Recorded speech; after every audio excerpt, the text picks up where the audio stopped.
In today's video, I'm going to teach you how to create linked records in Airtable and use them in your no-code automations. First, let's set up the link between two tables so your data can talk to each other.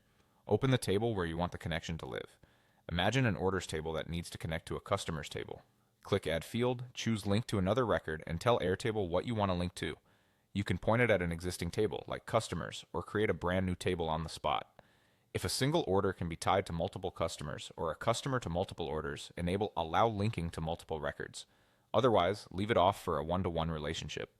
As soon as you create this link, Airtable automatically adds a matching reciprocal field in the other table, so the relationship works both ways.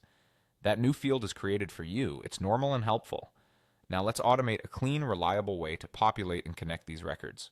In Automations, set the trigger to when record created and point it to the orders table. This fires whenever a new order appears, whether it's typed in, imported, or added via a form.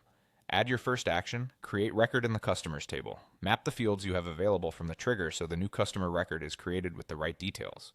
This guarantees a unique customer record is created exactly when it's needed. Add your second action.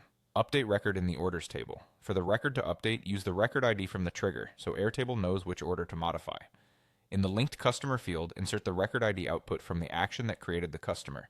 Using the record ID is key. It's unambiguous and doesn't rely on names or text matching. With this, your new order is automatically linked to the customer you just created. That two-step pattern, create the related record, then link it by record ID, is the most important automation pattern to master. It keeps your base consistent, eliminates manual data entry, and prevents mismatched links. A couple of tips as you use it: choose single or multiple links based on your real-world relationship, and let Airtable maintain the reciprocal field so you can navigate the relationship from either table. Once this is in place, every new order translates into a cleanly created customer and a dependable link between them, ready for reporting, rollups, and downstream workflows in your no-code stack.